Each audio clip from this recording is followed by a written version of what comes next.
thing. The IRS just did it again. This time a new report by the Treasury Inspector General finding the IRS promoted employees who cheated on their taxes. From 2004 to 2013, thousands of employee cases were investigated for cheating, and the IG says 1,580 of those cases were employees intentionally cheating. And it gets worse. In 60% of the intentional cheating cases, IRS managers refused to fire the employees, many of them even getting promoted. Our panel is back. The National Review's Catherine Timpf and Associate Editor of the Wall Street Journal, John Bossy. John, what? How does this happen? Well, it's a city where everybody's spending somebody else's money, right? And so it's a big bureaucracy, and it's slow to move, and it doesn't operate the way private industry does. What we don't know is the type of infraction. All right, so little small things. Does a person really deserve to get fired for? No. But for more serious infractions, the story, which is in the Washington Times, says that only 1% of those found to have had these infractions were ultimately fired. Here's the problem, is if you inflate your expenses, that doesn't sound obviously the difference between inflate $1 or you inflate it $1 million, except for when you come to the point it says intentionally, so then it doesn't make a difference. Because once you form the intent, I think these are and these employees, I'd refer them to the Justice Department. These are crimes. Those who claim the stimulus home buyer's tax credit without buying a home, that's fraud. Right. There's no way that could be interpreted any other way. You definitely know if you bought a home or not. You're definitely scamming.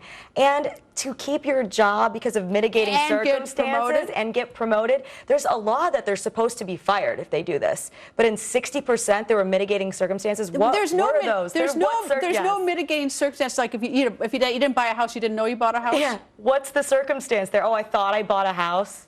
You know, how is Commissioner Koss going to keep his job, John? And I know he's only been on there, I think, since December of 2014. But you know that at some point you got to send a message to the American people: we give a damn, and we're not doing the most absurd things and finding cheaters within our ranks and promoting them. Yeah, here's the big issue for the American public, which is that, look, you know, these are the cops on the beat. And at a certain point, you expect the cops on the beat to be at the standard that everybody else is held to, actually even higher, right? Because it gives credibility to the regulators. When the regulators have this kind of problem, and again, not everybody deserves to be fired.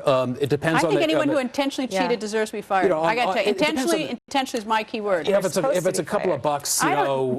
You know what? Intentionally, you tried to rip off the taxpayers. I don't care if it's $1 or whatever. Intentionally, get out. So let's go down. If I made a little mistake, then they certainly wouldn't have any trouble auditing on me. Yeah, that's true. But let's go down that road. Regardless, at the end of the day, it is the credibility of the organization. And if you expect the average taxpayer to live up to the rules, you've got to hold your own to account.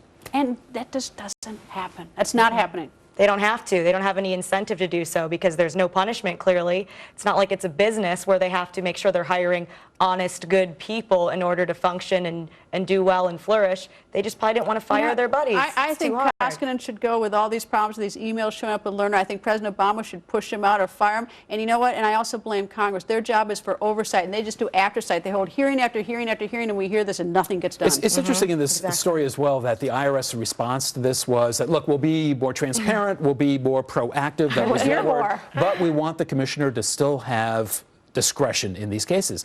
And that's really not what the public wants to hear. Right, well, it's not working. It's like having it's just, I don't know, it's disgraceful. Anyway, panel, listen to this one. More taxpayer money down the toilet. Senator John McCain releasing a series of reports called America's Most Wasted. And today his office claiming that this year $294 billion of your tax dollars will go toward expired government programs. Yes, expired government programs. Catherine, I mean, expired? Expired government programs. Nobody's communicating. What are these? Nobody's communicating. There's expired programs that they're still spending money on. There's there's agencies that are both working on the same program, doing the exact same thing. More than 40 agencies are working on different emergency medical equipment or non-emergency medical equipment. They haven't met since 2008. They finally haven't met since 2008. There's no way you're communicating like that.